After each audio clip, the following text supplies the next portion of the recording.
আগেও জানতাম যে এইভাবে মোরব্বা বানিয়ে নেওয়া যায়, তবে বিশ্বাস করুন সেরকম ভাবে কখনো বানিয়ে খেয়ে দেখা হয়নি। আজই প্রথমবার যখন নিজেই বানালাম আর যখন একটা মুখে দিলাম পুরো অবাক। এত মজার খেতে বলে বোঝানোই যাবে না। শুধু একবার বানিয়ে দেখুন, আপনারা নিজেরাই খেয়ে অবাক হয়ে যাবেন আর ভাবতেই পারবেন না যে এত সহজে এটা বানিয়ে নেওয়া যায় আর খেতে এত ভালো লাগে। বেল কম বেশি আমরা অনেকে কিন্তু একটু অপছন্দ করি, তো এইভাবে বানিয়ে একবার যখন খাওয়া হবে দেখবেন আপনারা নিজেরাই পুরো বেলের প্রেমে পড়ে যাবেন। এতটা মজার হয় খেতে। একবার অবশ্যই এভাবে বানিয়ে দেখুন। বাড়ির যদি ছোটরাও থেকে থাকে দেখবেন নিমেষেই শেষ করে দেবে, এত ভালো লাগে। নমস্কার বন্ধুরা, নতুন একটা পর্ব দেখার জন্য আপনাদের সকলকে স্বাগত জানাই। আজকে খুব সহজভাবে বানিয়ে দেখাবো বেলের মোরব্বা। বেলের মোরব্বা খাওয়া কিন্তু আমাদের প্রত্যেকের শরীরের জন্য অনেক উপকারী আর খেতেও ভীষণ ভালো লাগে। বানানো একদমই সহজ। এই সময় কিন্তু অনেক বেল পাওয়া যায়, চাইলে এভাবে বেলের মোরব্বা বানিয়ে সংরক্ষণও করতে পারেন অনেক দিন পর্যন্ত। তো চলুন, আশা করছি রেসিপিটি অনেক ভালো লাগবে। তো আজকে এই বেলের মোরব্বা তৈরি করার জন্য আমি এখানে দুটো বেল এরকম করে কেটে নিয়েছি। একটু বড় বড় করে আর একটু চৌকো চৌকো করে কেটে নিয়েছি। আর আপনারা হয়তো ভাবতে পারেন যে বেলটা আমি কিভাবে কাটলাম। তো চলুন একটা বেল আপনাদেরকে কেটেও দেখিয়ে দিচ্ছি। বেলের মোরব্বা সাধারণত কাঁচা বেলগুলো দিয়ে তৈরি করা হয়। তো এখানে দেখুন আমি একটা কাঁচা বেল নিয়েছি। খুব বেশি একেবারে কিন্তু কাঁচা নয়, আবার কিন্তু পাকাও নয়। এবারে একটা ছুরি দিয়ে এই ঠিক মাঝ বরাবর আমি একটু কেটে নেব।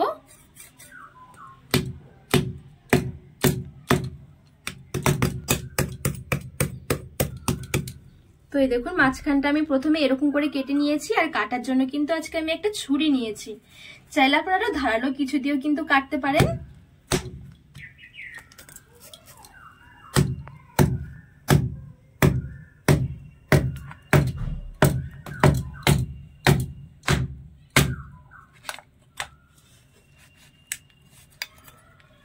তো এই দেখুন আমি বেলটাকে প্রথমে এরকম করে ভাগ করে নিয়েছি। এবারে মাঝখান দিয়ে একটা ভাগ করে নিচ্ছি।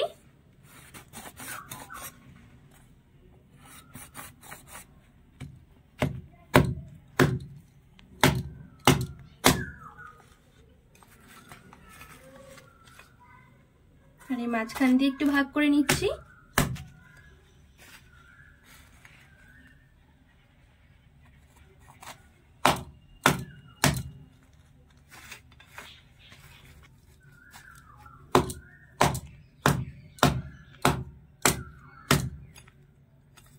তো এই দেখুন এরকম ছোট ছোট করে টুকরো টুকরো করে নিয়েছি। দেখুন তো বেল একটু শক্ত বলে উপরের অংশটা কাটতে হয়তো একটু অসুবিধা হবে, তবে সেরকম একটা অসুবিধা মনে হবে না। এবারে যে এইদিকে শক্ত অংশটা আছে এটা কিন্তু আমি এবারে কেটে নেব। তো কাটার জন্য আমি এখানে একটা বটি নিয়েছি।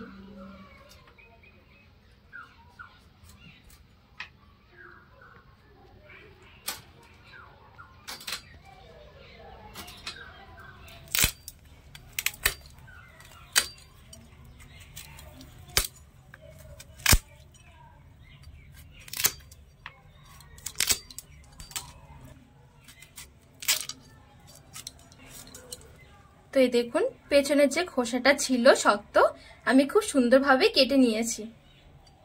এবারে মাঝখান দিয়ে একটু কেটে নিচ্ছি। এই দেখুন কাটা হয়ে গেলে সাথে সাথে জলের মধ্যে নিয়ে নেব, তাহলে যে বেলের যে একটা আঠা আছে আঠাটা চলে যাবে।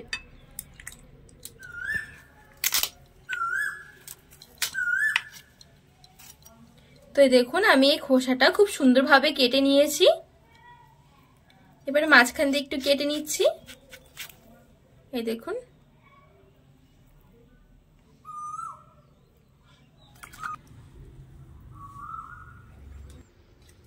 তো সবগুলো ঠিক আমি একইভাবে কেটে নেব। একটু শক্ত, কিন্তু কাটতে সেরকম একটা অসুবিধা মনে হবে না।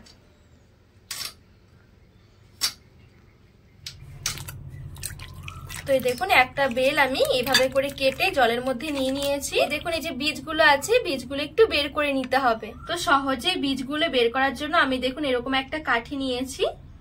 এবারে কাঠির সাহায্যে ঠিক এভাবে করে বের করে নেব। মোরব্বা খাওয়ার সময় বেলের বীজগুলো মুখে পড়লে খেতে ভালো লাগবে না।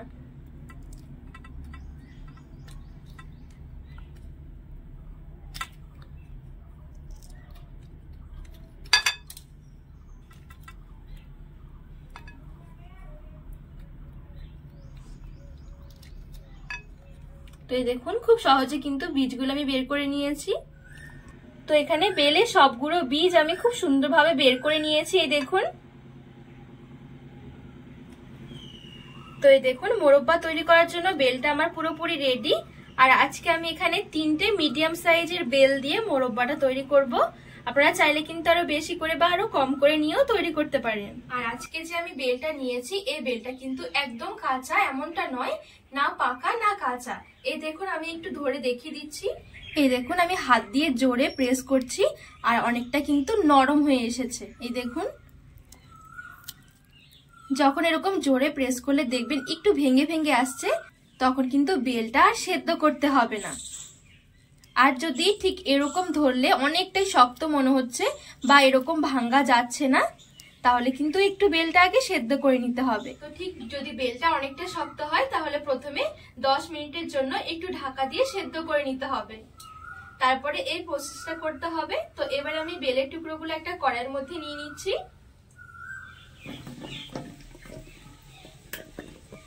এবার আমি দিয়ে দেবো এখানে চিনি। চিনির মাপটা হবে ঠিক 1 কিলো যদি বেল হয় তাহলে কিন্তু 300 থেকে 350 গ্রামের মতন কিন্তু চিনি লাগবে। বেল যেহেতু খুব বেশি টক নয়, মিষ্টি রয়েছে, তো সেই জন্য চিনির পরিমাণটা একটু কম দিতে হবে। তো এখানে আমার মনে হচ্ছে যেন 1 কিলো মতন আমার বেল রয়েছে, তো এখানে আমি 300 গ্রামের মতন দিয়ে দিচ্ছি চিনি। আর চিনিটা আমি এখানে একটা বাটি মেপে নিয়েছি। এবারে দিয়ে দিচ্ছি জল। যতটা চিনি ঠিক ততটাই দিতে হবে জল। আর 4-5টা মতন আমি এখানে এলাচ নিয়েছি, এলাচগুলোকে একটু ফাটিয়ে দিয়ে দিলাম। এবারে সবকিছু ভালো করে নেড়ে ছেড়ে মিশিয়ে একটু ফুটে ওঠা পর্যন্ত অপেক্ষা করব।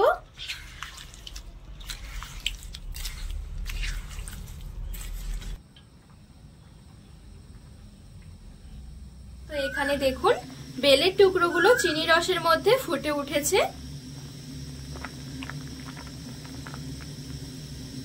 এবারে গ্যাসের আঁচটা আমি মিডিয়াম থেকে লো আঁচের মাঝামাঝি রেখে ঢাকা চাপা দিয়ে বেলের টুকরোগুলোকে ভালো করে সেদ্ধ করে নেব।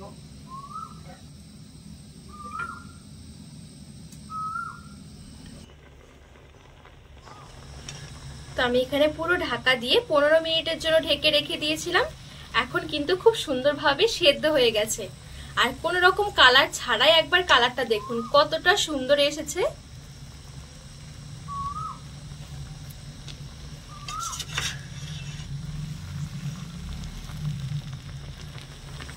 আর এই দেখুন মোরব্বাগুলো কতটা নরম হয়েছে, দেখে মনে হচ্ছে গোটা গোটা, কিন্তু একদম নরম হয়ে গেছে। এই দেখুন। আর এই মোরব্বাটা অনেকদিন পর্যন্ত ভালো রাখার জন্য আমি এখানে একটু ভিনিগার দেব। যদি মনে করেন যে মোরব্বাটা তৈরি করে 1 সপ্তাহের মধ্যে খাওয়া হয়ে যাবে তাহলে কিন্তু ভিনিগার দেওয়ার দরকার নেই। আর যদি মনে করেন যে মোরব্বাটা অনেকদিন পর্যন্ত রাখবেন, যেমন ধরুন বছর ধরে, তাহলে কিন্তু অল্প একটু ভিনিগার দিতে হবে। ভিনিগার দিলে কিন্তু কোনোভাবে নষ্ট হবে না। তো আজকে আমি একটু ভিনিগার দিয়ে দিচ্ছি 1 টেবিল চামচের মতন। এতে করে কি কোনো রকমের ফ্রিজে রাখার দরকারই হবে না, একটা বয়ামের মধ্যে ভরেও রেখে দিতে পারবেন বছর ধরে। ভালো করে নেড়ে চেড়ে মিশিয়ে নেব। আর এখানে দেখুন চিনি রসটাও কিন্তু একদম ঘন হতে শুরু করেছে। মোরব্বা যখন রেডি হয়ে যাবে তখন ঠিক এরকম একদম কালার চেঞ্জ হয়ে আসবে আর চিনি রসের ওপরে দেখবেন এরকম অনেক বাবল উঠতে থাকবে, তখন বুঝতে হবে যে মোরব্বাটা রেডি হয়ে গেছে। তো ভিনিগারটা দিয়ে মেশানো হয়ে গেলে গ্যাসের আঁচটা বন্ধ করে রেখে দেবো এভাবে ঢাকা দিয়ে পুরোপুরি ঠান্ডা হওয়ার জন্য। এবারে ঢাকা দিয়ে নামিয়ে নেব। আর মোরব্বাতে কিন্তু লবণ দেওয়া হয় না, সেজন্য কিন্তু আজকে আমি লবণ দিইনি। তো এখানে আমি ঢাকা দিয়ে মোরব্বা খুব সুন্দরভাবে ঠান্ডা করে নিয়েছি। ঠান্ডা হয়ে গেলে দেখবেন চিনির রসটা একদম জমতে শুরু করে দেবে। আর এই দেখুন কতটা মাখো মাখো হয়ে গেছে মোরব্বাগুলো। আর দেখতে এতটা সুন্দর লাগছে মোরব্বাগুলো, বলে বোঝানোর নয়। আর খেতেও ভীষণ ভালো লাগে। এবারে একটা প্লেটের মধ্যে তুলে সাজিয়ে নিচ্ছি। ঠান্ডা হয়ে গেলে ভালোভাবে একটা কাচের বয়ামের মধ্যে ভরে রেখে দিতে পারেন, বছর ধরে ভালো থাকবে। যেহেতু ভিনিগার দেওয়া রয়েছে কোনোভাবেই নষ্ট হবে না। রেডি হয়ে গেল একদম মুখে লেগে থাকার মতন বেলের মোরব্বা। আমি আগে কখনো বানিয়ে দেখিনি, তবে এই প্রথমবার বানালাম। বিশ্বাস করুন যখন মুখে দিয়েছি নিজেই পুরো অবাক হয়ে গেছি যে সাধারণ বেল দিয়ে যে এত সুন্দর একটা রেসিপি হতে পারে আর খেতে এত ভালো লাগে। বাড়িতে যদি ছোটরা থেকে থাকে দেখবেন ওরাও এত পছন্দ করবে যে নিমেষেই এই মোরব্বা বানানোর সাথে সাথেই শেষ হয়ে যাবে। একদম জুসি, মুখে দেওয়ার সাথেই মিলিয়ে যাবে, ভীষণ ভালো লাগে খেতে। তো বন্ধুরা, আজকে এই বেলের মোরব্বা রেসিপি আপনাদের কেমন লেগেছে অবশ্যই কিন্তু কমেন্ট করে জানাবেন। আর বাড়িতে একবার হলেও বানিয়ে দেখবেন, খেতে ভীষণ ভালো লাগবে। তো রেসিপি ভালো লাগলে চ্যানেলটিকে সাবস্ক্রাইব করে পাশে থাকার অনুরোধ রইল।